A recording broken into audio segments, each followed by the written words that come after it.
Hello, இயேசு கிறிஸ்துவின் நாமத்தில் உங்களுக்கு வாழ்த்துக்கள். எங்களுடைய தோட்டத்தில் ஒரு நல்ல பலாமரம் நிற்குது, சக்கப்பழ மரம். அந்த பலாமரத்தில் இருந்து ஒரு செய்தி உங்களுக்கு சொல்ல விரும்புகிறேன். இந்த பலாமரம் எங்கள் தோட்டத்தில் நிற்குது. இந்த பலாமரத்துக்கு பக்கத்தில் ஏறக்குறைய ஒரு சான் தூரத்தில் ஒரு காம்பவுண்ட் இருக்குது. இந்த பலாமரம் இந்த காம்பவுண்டு சுவருக்கு பக்கத்தில் இருக்குது. ஒரு சான் தூரம் இருக்குது ரெண்டுக்கு இடையில். இப்போ ஒவ்வொரு வருஷமும் பலாப்பழம் வருகிறது மாதிரி அந்த பலாவினுடைய காய்கள் வர தொடங்கிட்டு. அப்படி வர தொடங்கின உடனே நான் போய் அதை பார்க்குறேன். நான் பார்க்கும்போது அந்த மரத்தினுடைய கீழ்ப்பகுதியில் இந்த காம்பவுண்டு சுவருக்கும் இந்த மரத்துக்கும் இடையில் ஏறக்குறைய ஒரு 10-12 பலா கிளைகள் வந்திருக்குது, சக்க கிளைகள் வந்திருக்குது. அப்போ நான் அதை அப்படியே பார்த்துட்டு இந்த பலாப்பழங்கள் வளரும்போது என்னாகும், இந்த காம்பவுண்டை இடிக்குமா அல்லது பலாப்பழம் அப்படியே உள்ளாடி சுருக்கிக்குமா தன்னை, அல்லது அது சுருங்கி ரொம்ப சின்னதாகி விழுந்துடுமா என்கிற ஒரு கேள்விக்குறி எனக்குள்ளே இருந்தது.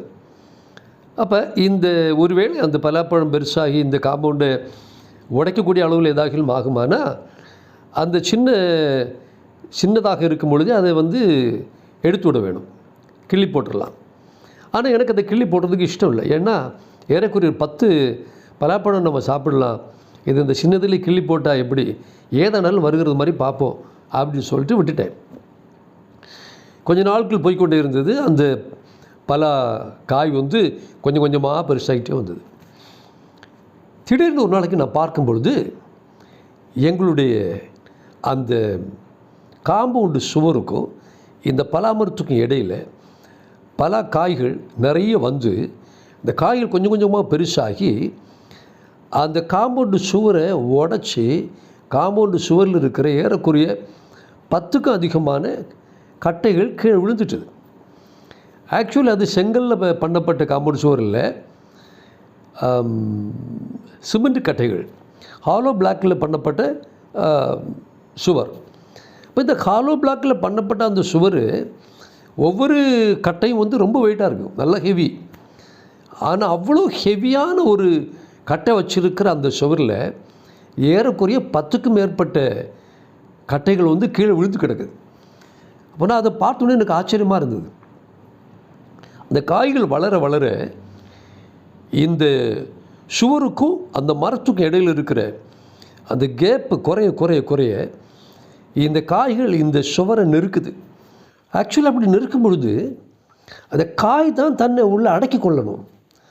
ஆனால் இந்த காய் வளர வளர இந்த காம்பவுண்டு சுவரை அப்படியே கொஞ்சம் கொஞ்சமாக கீறி இருக்கு. நான் அதை பார்க்கல. காம்பவுண்டு சுவர் கொஞ்சம் கொஞ்சமாக கீறி இந்த காய் அந்த காம்பவுண்டு சுவரை ரொம்ப நெருக்குனதுனால அந்த சிமெண்ட் கட்டைகள்லாம் கீழே விழுந்து கிடக்கிறத பார்த்தேன்.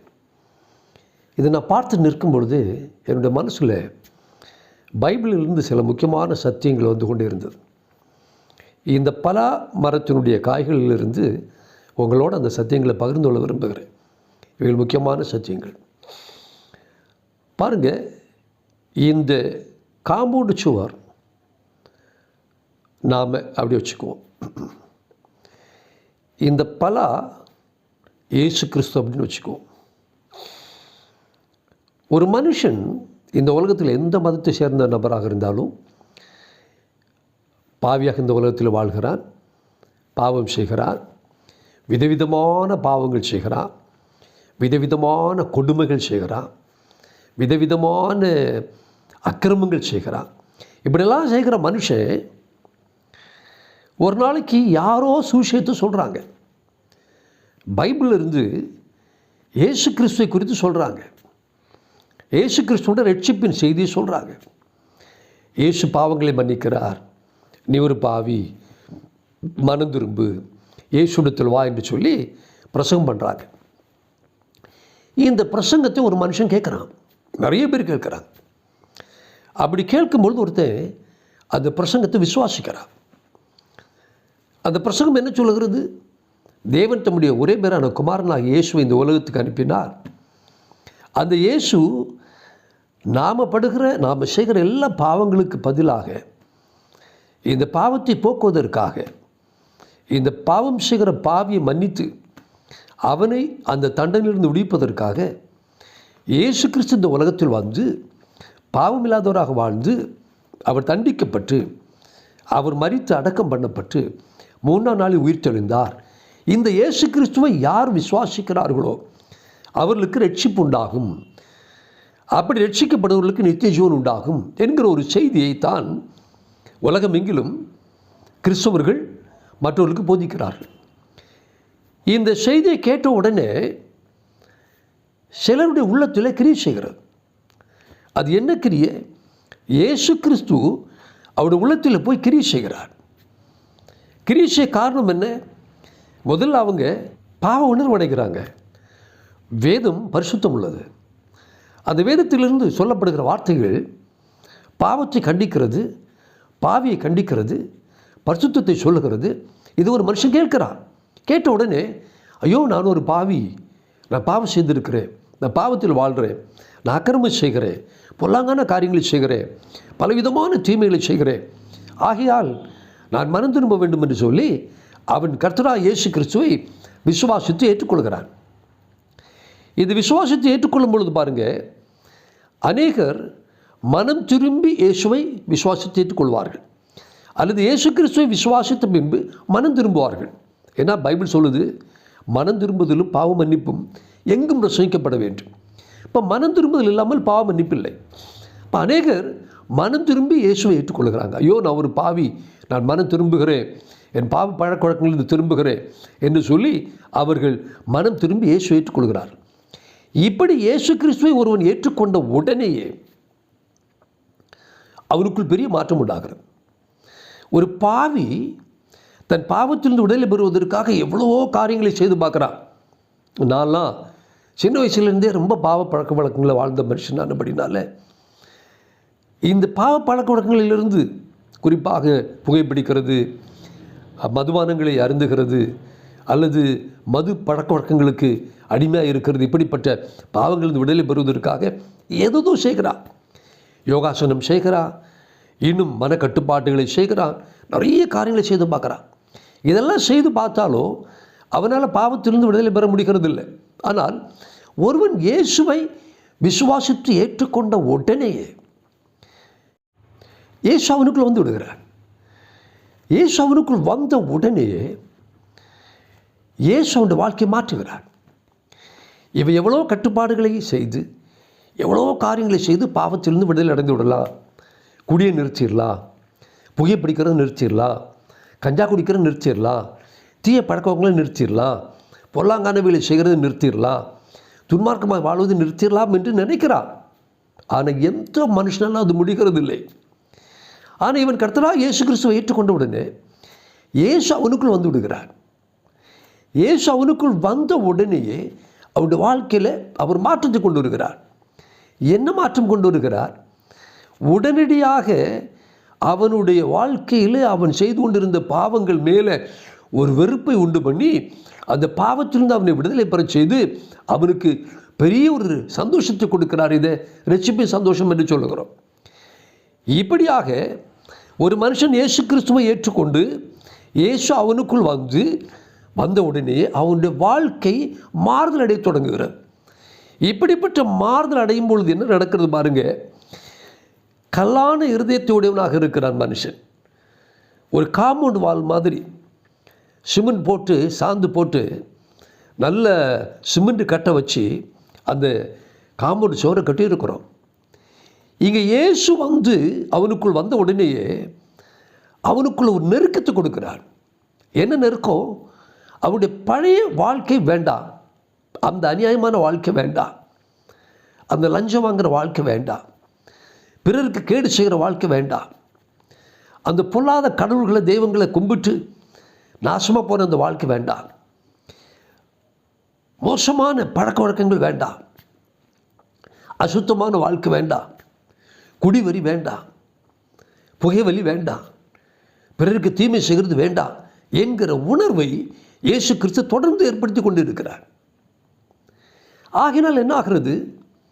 இந்த கடினமான மாற்றம் இல்லாத அந்த சுவர், கடினமான மாற்றம் இல்லாத அந்த வாழ்க்கை கொஞ்சம் கொஞ்சமாக உடைய தொடங்குகிறது. இப்படி உடைய தொடங்கி அந்த பழைய மனுஷன் என்னெல்லாம் பாவங்கள், அக்கிரமங்கள், அநியாயங்கள் செய்து வாழ்ந்தானோ அந்த பழைய மனுஷனுடைய பழைய சுவர் உடைக்கப்படுகிறது. இந்த பழைய சுவர் உடைக்கப்பட்ட பிறகு என்னாகிறது? கிறிஸ்து அவனுக்குள் வளர தொடங்குகிறார். கிறிஸ்துவின் ஜீவன் அவனுக்கு கொடுக்கப்படுகிறது. வேதம் சொல்லுகிறது 1 யோவான் 5:12 கிறிஸ்துவை உடையவன் ஜீவனை உடையவன், கிறிஸ்து இல்லாதவன் ஜீவன் இல்லாதவன். இப்போ இயேசு கிறிஸ்து ஒரு மனுஷனுக்குள் வந்த உடனேயே அவனுக்குள்ள ஜீவனை கொடுக்கிறார். இந்த ஜீவன் என்ன செய்கிறது? வெளிச்சமாக இருக்கிறது. இந்த ஜீவன் அவனுக்குள் வந்த உடனேயே இருள் அவனை விட்டு விலகிறது. இந்த ஜீவன் அவனுக்குள் வந்த உடனே மரணத்தின் கிரியைகள் அவனை விட்டு மாறுகிறது. அவன் வெளிச்சத்தை கண்டடைகிறான். ஆனபடியால் தொடர்ச்சியாக அவனுடைய பழைய மனுஷனானது உடைந்து கொண்டே இருக்கிறது. அந்த காம்பவுண்டு சுவர் உடைந்து உடைந்து உடைந்து அதில் இருக்கிற பழைய கற்கள் எல்லாம் கீழே விழுந்து கடைசியாக அந்த பலாப்பழம் அருமையாக வளர்ந்து அந்த இடத்தை நிரப்புகிறது மாதிரி ஒரு கனியுள்ள வாழ்க்கைக்கு நேராக ஒரு கிறிஸ்துவனை கொண்டு செல்வது ஒரு மதமோ மார்க்கமோ அல்லது சர்ச்சுக்கு போவதோ கோயிலுக்கு போவதோ ஜெபிப்பதோ பைபிள் படிப்பதோ எதுவுமே இல்லை. அவனுடைய வாழ்க்கையில் இந்த மாற்றத்தை கொண்டு வருவது கிறிஸ்துவும் கிறிஸ்துவனுடைய ஜீவனும் தான். இப்படித்தான் உலகத்தில் கோடிக்கணக்கான பாவிகள் பலவிதமான பாவம் செய்கிறவர். கடைசியில் அவங்களுக்கு ஒரே வழி, பாவத்திலிருந்து விடுதலை பெற ஒரே வழி, நானே வழியும் சத்தியமும் ஜீவனுமாக இருக்கிறேன் என்று சொன்ன இயேசுவிடத்தில் வருகிறார்கள். நானும் இப்படித்தான் என்னுடைய இளம் வயதில் 22 வயதில் இயேசுவை தேடி வந்தேன். காரணம், பாவ பழக்க வழக்கங்களிலிருந்து என்னால் விடுதலை பெற முடியல. அந்த காலத்தில் பிரம்மகுமாரிகள் சங்கம் என்று ஒன்று இருந்தது, இப்பவும் இருக்குது. அங்கே போய் யோகாசனம் எல்லாம் முறைப்படி செய்திருக்கிறேன். மைண்ட் கண்ட்ரோல் டெக்னிக்ஸ் எல்லாம் பயன்படுத்தியிருக்கிறேன். எதெல்லாமோ செய்தாலும் அந்த டைம் வரும்போது அந்த பாவ பழக்கங்களும் வந்துடும். அதிலிருந்து விடுதலை பெற முடியாது. ஆனால் நான் பம்பாய் பட்டணத்தில் வேலை பார்க்கும் பொழுது ஒரு கன்வென்ஷனில் கர்த்தராகிய இயேசு கிறிஸ்து குறித்து பிரசங்கிக்கப்பட்டது. அந்த கன்வென்ஷனில் நான் போயிருக்கிறேன். திரளான ஜனங்கள் இருக்கிறாங்க. என்ன நடக்கிறதுன்றே எனக்கு தெரியாது. ஆனால் நான் இங்கே உட்கார்ந்து இருக்கும் பொழுது என் உள்ளத்தில் பாவ உணர்வு உண்டாயிற்று. இந்த பாவ உணர்வு உண்டாகி என் சிறு வயதிலிருந்து நான் செய்த பாவம்லாம் பெரிய ஸ்க்ரீனில் எனக்கு முன்னாடி ஓடிக்கிட்டே இருக்கு. நான் கதறேன். என்ன கதறேன்? கடவுள்னு ஒருத்தர் இருந்தால் என்னை மன்னியும். இயேசுவே, நீர் மெய்யாகவே தேவனுடைய புத்திரனாக இருந்தார், மெய்யாகவே என்னுடைய பாவங்களுக்காக நீர் இந்த உலகத்தில் வந்தீரே, ஆனால் மெய்யாகவே என் பாவங்களை சுமந்தீர்னு பிரசங்கம் பண்ணுறாரு, அது உண்மையானால் தயவு செய்து என் பாவங்களை மன்னியும் என்று அழுது கதறுகிறேன். ஏறக்குறைய 3.5 மணி நேரங்கள் அழுது கதறுகிறேன். அப்படி அழும்பொழுது பாவம் எவ்வளோ கொடியது, பாவத்தினுடைய செயல்பாடுகள் எவ்வளவு மோசமானவைகள் என்பது என்னுடைய உள்ளத்தில் அது பயங்கரமாக இருக்கிறது.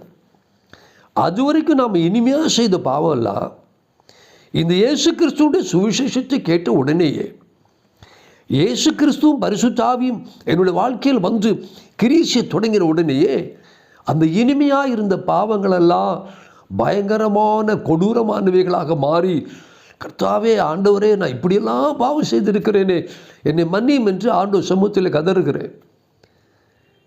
எல்லாம் பாவ அறிக்கை செய்கிறேன். இறுதியாக என்னுடைய மனசில் ஒரு பெரிய சந்தோஷம். சந்தோஷம்னா சொல்லி முடியாத சந்தோஷம். இதுதான் ரட்சிப்பின் சந்தோஷம் என்று சொல்லுகிறோம். இப்போ இது எப்படி உண்டாகிறது? இயேசு கிறிஸ்து வாகிய அந்த கனி நம்முடைய வாழ்க்கைக்குள்ளே வரும்பொழுது, நாம் இயேசு மெய்யாகவே தேவனுடைய குமாரன் என்று விசுவாசிக்கும் பொழுது, இயேசு மெய்யாகவே என்னுடைய பாவங்களுக்காக இந்த உலகத்தில் வந்தார் என்று விசுவாசிக்கும் பொழுது, மெய்யாகவே அவர் என் பாவங்களை சுமந்தார் என்று விசுவாசிக்கும் பொழுது, என் பாவங்களுக்காக அவர் தண்டிக்கப்பட்டார் என்று ஒரு மனுஷன் விசுவாசித்த உடனேயே அவருடைய வாழ்க்கையில் பெரிய மாற்றம் உண்டாகிறது. இந்த மாற்றத்துக்காக அவன் எதுவும் செய்ய தேவையில்லை. ஒரே ஒரு காரியம், கர்த்தராகிய இயேசு கிறிஸ்துவை விசுவாசி, அவ்வளோதான். இயேசு கிறிஸ்துவை தேவனுடைய குமாரன் என்று அவன் விசுவாசிக்கிறார். இயேசு என் பாவங்களுக்காக உலகத்தில் வந்தார் என்று அவன் விசுவாசிக்கிறார். இயேசு என் பாவங்களுக்காக மரித்தார் என்று அவன் விசுவாசிக்கிறான். இயேசு என்னை பாவத்திலிருந்து விடுதலை பெறும்படிக்கு மரித்து அடக்கம் பண்ணப்பட்டு உயிர்த்தெழுந்தார் என்று அவன் விசுவாசிக்கிறான். இந்த இரட்சிப்பின் சுவிசேஷத்தை அவன் கேட்டு விசுவாசித்த உடனேயே அவனுக்குள்ள பெரிய மாற்றம் உண்டாகிறது. இந்த மாற்றம் உண்டாவது இயேசு கிறிஸ்துவினால் உண்டாகிறது. இயேசு இப்படிப்பட்ட பெரிய மாறுதலை கொடுக்கிறார். என்று பாருங்கள், 2000 வருஷங்களாக இந்த உலகத்தில் இயேசு கிறிஸ்துவை விசுவாசித்து ஏற்றுக்கொண்டு பாவ மன்னிப்பை பெற்று வாழ்க்கை மாற்றம் அடைந்தவர் கொஞ்சம் நெஞ்சம் பேர் இல்லை. கோடிக்கணக்கான மக்கள் 2000 வருஷங்களாக இயேசு கிறிஸ்துவை விசுவாசிப்பதன் மூலம் தங்கள் பொல்லாத பாவ பழக்க வழக்கங்களிலிருந்து விடுதலை பெற்று, அந்த பாவ பழக்க வழக்கங்களெல்லாம் ஒரு சுவருடைய கற்களை போல நம்முடைய சிறு வயதிலிருந்தே நாம் கட்டி வச்சுருக்கிறோம். பெரிய கோட்டை மாதிரி சுவர் மாதிரி கட்டியிருக்கிறோம். சாதாரண கட்டடங்களெல்லாம் கிடையாது. நம் சிறு வயதிலிருந்தே பாவத்தினால் கட்டிய சுவர்களெல்லாம் வானத்தை தொடுகிற மாதிரி பெரிய சுவரில் கட்டி வச்சுருக்கிறோம். ஆனால் கர்த்தராகிய இயேசு கிறிஸ்து ஒரு மனுஷனுடைய வாழ்க்கையில் பிரவேசித்த உடனேயே இதெல்லாம் தவிடுபொடியாக கீழே விழுந்துருது. எல்லாம் உடைந்து சுக்கு நூறாய் கீழே விழுந்துடுறது. அப்படி விழுந்த பிறகு இந்த மனுஷன் மறுபடியும் அந்த பாவத்தை செய்யாமல் அவன் இயேசு கிறிஸ்துவனுடைய கொடுக்கிற கனியுள்ள வாழ்க்கைக்கு நேராக கடந்து போகிறார். இப்படித்தான் உலகத்தில் கோடிக்கணக்கான மக்கள் இயேசுவிடத்தில் வர்றாங்க. இயேசுவை ஏற்றுக்கொள்கிறவங்களுக்கு காசெல்லாம் கொடுக்க மாட்டாங்க. அதெல்லாம் சும்மா சொல்லிக்கிறது. இயேசுவை ஏற்றுக்கொள்கிறவங்க தான் கொடுக்குறாங்க. இயேசுவை ஏற்றுக்கொள்வதற்கு எதையும் கொடுத்து ஏற்றுக்கொள்ள வைக்க முடியாது. ஏனென்றால் இயேசுவை விசுவாசத்தினால் தான் ஏற்றுக்கொள்ள முடியும். அந்த இயேசு விசுவாசத்தினால் ஏற்றுக்கொள்கிறவருடைய வாழ்க்கை மாறும் என்பதற்கு எந்த சந்தேகமும் இல்லை. நீங்கள் வாழ்கிற தேசத்தில் இந்த பெந்தேகோஸ்துக்காரங்க நிறைய பேர் இருப்பாங்க. அவங்ககிட்ட போய் கேட்டு பாருங்கள். அவங்களுக்குள்ளெல்லாம் ஒரு ஸ்டோரி இருக்கும். முன்னால் எப்படி மோசமாக வாழ்ந்தேன், முன்னால் குடிச்சு வரிச்சு எவ்வளோ மோசமாக வாழ்ந்தேன், இன்றைக்கி நான் எப்படி வாழ்கிறேன், இன்றைக்கி என்னுடைய வாழ்க்கையில் அந்த பொல்லாத பழக்க வழக்கங்களெல்லாம் மாறிட்டுது. என் நண்பர் ஒருவர் மார்வாடி சமூகத்தைச் சேர்ந்தவர். அவர் ரட்சிக்கப்பட்டு இயேசு கிறிஸ்துவை ஏற்றுக்கொண்டு முழு குடும்பமாக கிறிஸ்தவர்களாக வாழ்கிறார். இந்த குடும்பத்தை அநேக வருஷங்களாக எனக்கு தெரியும். இந்த குடும்பத்தில் உள்ளவங்க பாருங்கள், ஒரு பெரிய பிஸ்னஸ் பண்ணுறாங்க. இந்த பிஸ்னஸில் அரசு அதிகாரிகளுக்கு ரொம்ப லஞ்சம் கொடுக்கணும். கோடிகள் வரக்கூடிய பிஸ்னஸ். அப்போ இவங்க காலகாலமாக அந்த தொழிலை செய்கிறாங்க. பாரம்பரியமாக குடும்பமாக அதை செய்கிறாங்க. இவரும் அதைத்தான் செய்தார். ஆனால் இயேசு கிறிஸ்துவை ஏற்றுக்கொண்டு உடனேயே அவருக்குள்ள ஒரு பாவனை உண்டாயிட்டு பாருங்கள். ஐயோ, இந்த லஞ்சம் கொடுத்து இப்படி செய்வது பாவம், நம்ம லஞ்சம் கொடுத்து பணம் சம்பாதிக்கவே கூடாது. அவர் அந்த பிஸ்னஸே விட்டுட்டார். அவர் என்கிட்ட கேட்டார், பாஸ்டர், லஞ்சம் கொடுத்து ஒரு பிஸ்னஸ் செய்ய விரும்பலை, தேவனுக்கு விரோதமான துரோகம், நான் லஞ்சம் இல்லாத ஒரு பிஸ்னஸ் செய்ய விரும்புகிறேன். நான் சொன்னேன், அது நல்லது, தேவன் உங்களை ஆஸ்வதிப்பார். 0ல் ஒன்றும் இல்லாமல் இருந்து அவர் ஒரு பிஸ்னஸ் தொடங்கினார். இன்றைக்கு கோடிகளுக்கு அதிபதியாக இருக்கிறார். அப்போ இந்த உணர்வு அது எப்படி கொண்டு வந்தது? அதுதான் நான் சொல்கிறேன். இந்த பெந்தேகோஸ்துக்காரங்கன்னு கொஞ்சம் இருப்பாங்க.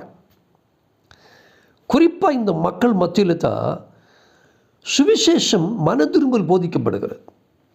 ஆகையினால்தான் அதை நான் சொல்லுகிறேன். இப்போ அவர் லஞ்சம் கொடுக்காத ஒரு பிஸ்னஸ் பண்ணுறார். என்னுடைய நண்பர் ஒருவர் குஜராத்தி பிராமின். அவர் சின்ன வயசுலே ரொம்ப கெட்ட வார்த்தை பேசுவார். என்ன மாதிரி ரொம்ப ரொம்ப ரொம்ப ரொம்ப கெட்ட வார்த்தை. கெட்ட வார்த்தையை புதுசாக கண்டுபிடிக்கிற ஆள் அப்படின்னு வச்சுங்களேன். இந்த கெட்ட வார்த்தை பேசுகிறதே அவருக்கு பெரிய ஒரு கஷ்டம். வாய் திறந்தா 10 வார்த்தை பேசுனா 8 வார்த்தை கெட்ட வார்த்தை. இவர் பம்பாய் பட்டணத்தில் வச்சு என்ன மாதிரி கர்த்தராகிய இயேசு கிறிஸ்துவை ஏற்றுக்கொண்டார். கர்த்தராகிய இயேசு கிறிஸ்துவை ஏற்றுக்கொண்ட அவர் ஒரு கடற்கரையில் வச்சு இயேசுவை ஏற்றுக்கொள்கிறார். இப்போ இயேசுவே என் பாவங்களை மன்னியும் என்று அவர் ஜெபிக்கிறார். இயேசுவே என் உள்ளத்தில் வாரும், என் தீய பழக்கங்களை மாற்றும் என்று ஜெபிக்கிறார். திடீர்னு அவருடைய உதடுகள், இந்த உதடு இருக்குது பார்த்தீங்களா, கெட்ட வார்த்தை பேசுகிற இந்த உதடுகளிலிருந்து ஒரு பயங்கரமான கசப்பான ஒன்று மாறி போகிறது போல உணர்ந்தார். அவ்வளோதான், அவருடைய வாழ்க்கையை மாறிட்டு கெட்ட வார்த்தை அன்னோடு நின்றது. அதுக்கு பிறகு கெட்ட வார்த்தை அவர் பேசவே முடியாது. அந்த அளவிற்கு அவருடைய நாவு பரிசுத்தமாயிற்று. அதற்கு பிறகு அவர் நல்ல வார்த்தை தான் பேசுகிறார். அவரும் அவருடைய குடும்பமும் கர்த்தருக்கென்று வாழுகிறாங்க. இன்றைக்கி இந்தியாவிலிருந்து பிலிப்பைன்ஸ் நாட்டில் போய் அந்த நாட்டில் மிஷினரியாக அவர் வேலை செய்கிறார். இரவும் பகலும் சுவிசேஷம் அறிவிக்கிறார், கர்த்தருக்கு தொண்டு செய்கிறார். அதன் மூலம் திரளான பாவிகள் ரட்சிப்புக்குள் வருகிறார்கள், பாவமன்னிப்பு அடைகிறார்கள். இப்படி ஒவ்வொரு மனுஷனுடைய வாழ்க்கையிலும் நீங்கள் பார்த்தீங்கன்னா நிறைய ஸ்டோரி இருக்கும் ரட்சிக்கப்பட்டவங்களுக்குள்ள. ஊட்டியில் ஒரு ஜவுளி கடை வச்சுருக்கிற என்னுடைய நண்பர் ஒருவர், அவர் ஜெயின் சமூகத்தை சேர்ந்தவர். அவர் ஒரு நாள் 100க்கும் அதிகமான சிகரெட்டு குடிக்கிறவர். ஒரு நாள் செயின் ஸ்மோக்கர். இவர் கர்த்தராகிய இயேசு கிறிஸ்துவை ஏற்றுக்கொண்டார். அன்னைக்கோட அந்த சிகரெட்டு குடிக்கிற பழக்கமே மாறி போயிட்டு. இப்படி கஞ்சா குடிக்கிறவங்க, சிகரெட்டு குடிக்கிறவங்க, மதுபான பிரியர்கள், விபச்சாரிகள், வேசித்தனம் பண்ணுகிறவர்கள், பிறரை கொள்ளையடிக்கிறவன், லஞ்சம் வாங்குறவன், பிறனுடைய திருடிக் கொள்கிறவன் என்று உலகத்தில் பொல்லாத கிரியை செய்கிற எத்தனையோ கோடியான மக்கள் இயேசு கிறிஸ்துவண்டை வந்த உடனே அவங்க வாழ்க்கை அப்படியே மாறிடுது. இந்த வாழ்க்கை மாறின பிறகு பாருங்க, வேதம் சொல்லுகிறது, நான் என்னுடைய ஆவியை உங்கள் மேல் ஊற்றுவேன், உங்கள் கல்லான இருதயத்தை எடுத்து சதியான இருதயத்தை கொடுப்பேன். அப்போ தொடர்ந்து என்ன ஆகிறது, பரிசுத்த ஆவியாகிய தேவன் இயேசுவோடு இணைந்து இந்த பழைய மனுஷனாகிய அந்த சுவரை உடச்சி போட்டுட்டாங்க. கம்ப்ளீட் கட்டைகளையும் உடச்சி போட்டு அந்த கிறிஸ்துவின் ஜீவனும் கிறிஸ்துவனுடைய வாழ்க்கையும் நமக்குள்ளே வந்து நம்ம இயேசுவை போல மாற்றுகிற வேலையை ஆண்டவர் செய்கிறார். இப்படித்தான் ஒரு மனுஷன் இயேசு கிறிஸ்துவால் புது ஜீவன் பெறுகிறார். இயேசு புது ஜீவனை கொடுக்கிறார், புது வாழ்க்கை கொடுக்கிறார். இயேசு நித்திய ஜீவனை கொடுக்கிறார். இயேசு பாவங்களை மன்னிக்கிறார், பாவங்களை நம்மை விட்டு அகற்றுகிறார். நம்முடைய பாவங்களை அவர் சுமந்து தீர்க்கிறார். பாவம் செய்யாத ஒரு வாழ்க்கைக்கு நேராக நடத்துகிறார். இனி பாவம் செய்யாது என்று சொல்லுகிறார். அந்த இயேசு நம்முடைய வாழ்க்கையில் வரும்போது பாருங்கள், நாம் பிரயாசப்படாமலேயே நம்முடைய பழைய மனுஷனுடைய வாழ்க்கை அழிந்து போகும். அப்போ ஒரு மனுஷன் இயேசு கிறிஸ்துக்குள் வந்து அவன் தேவனுடைய பிள்ளையாக வாழும் பொழுதும் கடினமான அவனுடைய வாழ்க்கையை பரிசுத்த ஆவியினாலும் இயேசுவின் ஜீவன் அவனுக்குள் வருகிறதுனாலும் அந்த கடின இருதயமும் கடின வாழ்க்கையும் உடைக்கப்பட்டே ஆக வேண்டும். அது உடைக்கப்படும். இயேசு வந்து சும்மா இருக்கிறது இல்லை. இயேசு நமக்குள்ளே வந்தால் அந்த பழைய வாழ்க்கையை அவர் உடைத்து போடுவார், சுக்கு நூறாக்கி போடுவார். கடைசியில் அந்த சுவரை இடித்து போட்டு அந்த பலாப்பழம் பெருசாகி வந்து பாரு, அந்த பலாப்பழம் பெருசாகி வந்து இப்போ அநேக நாளுக்களாக நாங்கள் அந்த பழத்தை சாப்பிட்டுட்ருக்குறோம். அது ஒரு இன்பமான ஒரு அனுபவம். ஆனால் அந்த சுவர் அது உடையாமல் இருந்து அப்படின்னா இந்த பலாப்பழம் பெருசாகாது. ஏறக்குறைய ஒரு சாண அளவுக்கு அது பெருசாகலாம், அதுக்கு மேலே பெருசாக முடியாது. அது அப்படியே உள்ள சுருங்கி சுருங்கி சுருங்கி சுருங்கி சுருங்கி அந்த பலாப்பழம் பெருசாக மாறினாலும் மாற முடியாத அளவுக்கு அது சுருங்கிடும். ஏன்னா இந்த சுவர் அவ்வளோ ஸ்ட்ராங்காக இருக்குது. அதனால தான் தேவன் சொன்னார், உங்கள் கல்லான இருதயத்தை எடுத்து சதையான இருதயத்தை கொடுப்பேன். இப்போ பாருங்கள், அநேகருடைய வாழ்க்கையில் அவங்க ரட்சிக்கப்பட்ட தேவனுடைய பிள்ளைகளாக இருந்தாலும் இயேசு அவங்களுக்குள்ளே பிறப்பதற்கோ இயேசு அவங்களுக்குள் வாழ்வதற்கோ இயேசு அந்த பழைய மனிதனாகி அந்த சுவரை உடைத்து போட்டு கிறிஸ்துவனுடைய ஜீவனாலே அவர்களுக்கு ஒரு புதிய வாழ்க்கையை உருவாக்குவதற்கு அநேகர் இடம் கொடுக்கறது இல்லை. அவங்க சர்ச்சுக்கு போகிறாங்க, அவங்க பாட்டு பாடுறாங்க, ஆராதிக்கிறாங்க, பைபிள் படிக்கிறாங்க, ஜெபிக்கிறாங்க, நிறைய காரியங்களை செய்கிறாங்க. ஆனால் அவங்களோட வாழ்க்கையை பார்த்தா இயேசு கிறிஸ்துவால் உண்டாகிற மாற்றம் உண்டாகிறது இல்லை. அது காரணம் என்ன அப்படின்னா, அவங்களுடைய இருதயமானது கடினமாக இருக்குது. அந்த இருதயம் கல்லாக இருக்குது.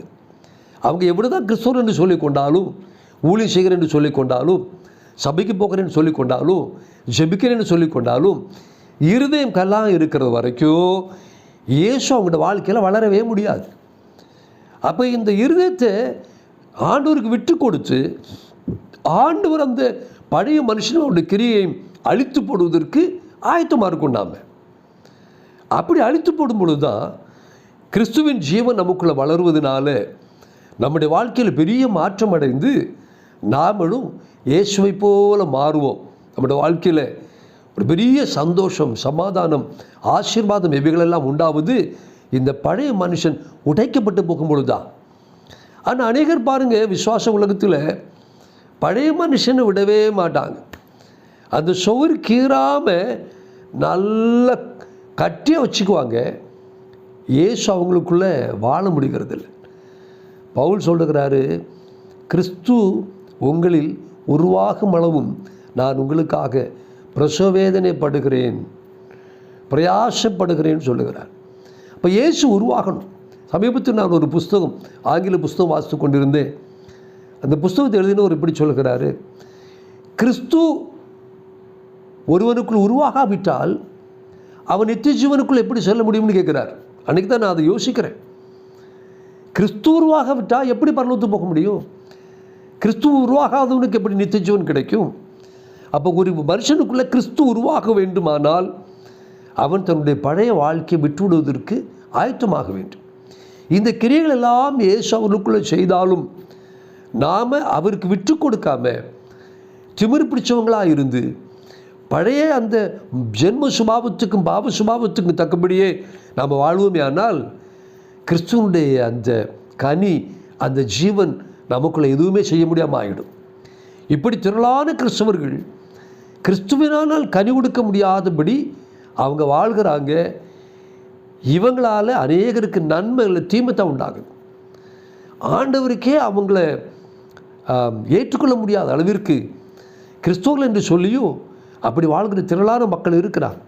நண்பர்களே, இயேசு உங்கள் வாழ்க்கையை கண்ட்ரோல் பண்ணுவதற்கு, இயேசுவின் ஜீவன் உங்களுடைய வாழ்க்கையில் கிரியை செய்வதற்கு, இயேசுவே உங்களை மாற்றுகிறதற்கு உங்களை ஒப்பு கொடுங்க. பாருங்கள், வெளியிருந்து வருகிற எந்த பிரசங்கத்தை பார்க்கிலும் பெரிய கிரியையை இயேசு தான் நமக்குள்ளே செய்ய முடியும். அதுக்கு தான் அவர் நமக்குள்ளே வர்றார். நம்ம இயேசுவை விசுவாசத்தினால் ஏற்றுக்கொண்ட உடனே இயேசு நமக்குள்ளே சந்தோஷத்தோடு வருகிறார். அவர் கொஞ்சம் கொஞ்சமாய் வேக வேகமாய் நம்முடைய உள்ளான மனுஷனில் இருக்கிற பாவத்தையும் பாவத்தினுடைய கரைகளையும் பொல்லாங்கான கிரியைகள் எல்லாவற்றையும் அகற்றி நம்மை பரிசுத்தப்படுத்தி அவருடைய ஜீவனாலே ஒரு புதிய வாழ்க்கையை கட்டி எழுப்ப விரும்புகிறார்.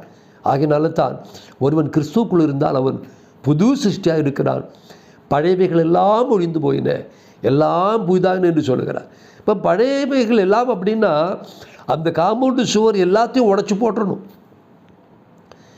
இந்த பழம், இந்த பலாப்பழம் பெருசாக பெருசாக காம்பவுண்டு சுவர் கண்டிப்பாக உடையணும். அப்படி உடஞ்சாதான் இந்த பலாப்பழம் மெய்யாகவே கிரியை செய்கிறது அப்படின்னு தெரியும். ஆனால் இந்த காம்பவுண்டு சுவரை நீங்கள் கட்டியாக பிடிச்சிக்கிறீங்க. உங்கள் வாழ்க்கை ஆண்டுக்கு ஒப்பு கொடுக்கறது இல்லை. தேவன் கிறிஸ்து கிரியை செய்கிறதுக்கு ஒப்பு கொடாமல் இருந்துட்டு நீங்கள் கட்டியாக இருந்தீங்க அப்படின்னா இயேசுவால் பரிசுத்த ஆவியால் உங்களோட வாழ்க்கையில் எந்த கிரியுமே செய்ய முடியாமல் போயிடும். அப்போ நீங்கள் கிறிஸ்தவங்களாக வாழ்ந்து பெரிய மாற்றம் இருக்காது. அநேக கிறிஸ்துவோடைய வாழ்க்கையில் மாற்றம் இல்லாமல் இருக்க காரணம், எவ்வளோ வருஷம் சர்ச்சுக்கு போனாலும், எவ்வளோ வருஷம் ஆண்டவர் ஆராதித்தாலும் வாழ்க்கையில் மாற்றம் இல்லாமல் இருப்பதற்கு காரணம், கிறிஸ்துவின் ஜீவன் தானாக புறப்பட்டு வந்து அவருடைய வாழ்க்கையில் பெரிய மாற்றத்தை உருவாக்குவதற்கு அவர்கள் இடம் கொடாமல் தங்களுடைய பழைய ஜீவனையும் பழைய வாழ்க்கையும் கட்டியாக பிடிச்சிக்கிறதுனால தான் இயேசுவால் அவங்களை மாற்ற முடியாமல் இருக்கிறது. ஆகையால் தேவனுடைய பிள்ளைகளே, நீங்கள் இயேசுவை ஏற்றுக்கொண்டீர்களே ஆனால் இயேசு உங்களை உருவாவதற்காக, இயேசு உங்களில் கிரியை செய்வதற்காக உங்களை ஒப்பு கொடுக்கிறது மட்டுமல்ல, உங்கள் இருதயத்தை அவருக்கு திறந்து வைங்க. இந்த உலகத்தில் எந்த பாவத்தையும் சுபாவத்தையும் விட்டுவிடுவதற்கு இயேசு நமக்கு உணர்வளிக்கிறார். இயேசு அதற்காக கிரியை செய்கிறார். அப்பொழுது அதை விட்டுவிட்டு ஒரு நொறுங்குண்ட இருதயத்தோட தாழ்மையோடு ஆண்டுடைய சமூகத்தில் நாம் பணிந்து அவரோடு கூட நாம் முன்னேறி நடந்து செல்வோமே ஆனால் மெய்யாகவே நம்முடைய வாழ்க்கையில் பரிசுத்தமும் நீதியும் மேன்மையான வாழ்க்கையும் அதன் மூலமாய் தேவன் தர விரும்புகிற ஆசீர்வாதங்கள் தங்கு தடையில்லாமல் நம்முடைய வாழ்க்கையில் கடந்து வரும். இப்படிப்பட்ட வாழ்க்கையை தான் இயேசு இந்த உலகத்தில் கொடுக்கிறார் ஒழிய ஒரு மத சம்பந்தமானதாகவோ சர்ச்சைக்கு போகிறதாகவோ ஜெபிக்கிறதாகவான கிரியைகள் அல்ல. எந்த ஜெபத்தை விட, எந்த பிரசங்கத்தை விட, எந்த பைபிளை வாசிப்பதை விட மேலான கிரியையை கிறிஸ்து நமக்குள்ளிருந்து செய்வதுதான் புதிய ஏற்பாட்டினுடைய வாழ்க்கை. ஆகையினால தான் நானே வழியும் நானே சத்தியம் சொன்னார். அநேகர் சத்தியம்னு சொல்லி பைபிளை தேடும் பொழுது இயேசு சொல்லுகிறார் நானே சத்தியம் என்று சொல்லுகிறார். அந்த சத்தியமாகி இயேசு நமக்குள்ளே வரும் பொழுது அவர் நம்மளை எல்லா அசத்தியத்திலிருந்தும் விடுதலை செய்கிறார். நானே வழி என்று சொல்லுகிறார். ஆகையால் பொல்லாத எல்லா வழிகளையும் விட்டு ஒருவன் இயேசு கிறிஸ்துவை ஏற்றுக்கொள்ளும் பொழுது அவர் நமக்கு வழியாக இருந்து அவர் நம்மை தம்முடைய வழியில் அற்புதமாக நடத்துகிறார். திரும்ப சொல்கிறார், நானே ஜீவனாக இருக்கிறேன். அந்த கிறிஸ்துவின் ஜீவன் தான் நமக்கு இன்றைக்கி தேவை. நிறைய பிரசங்கங்களோ நிறைய ஆராதனைகளோ உபவாச கூட்டங்களோ அல்ல. இவைகள் கொடுக்காதவைய நமக்குள்ளே இருக்கிற இயேசுவால் கொடுக்க முடியும், மாற்ற முடியும். ஆகினால் கிறிஸ்துவை தேடுங்க, இயேசுவை தேடுங்க, இயேசுவுக்கு இடம் கொடுங்க, இயேசுவை நோக்கி பாருங்கள். இயேசுவால் உங்கள் வாழ்க்கையில் பெரிய மாற்றம் உண்டாகும்.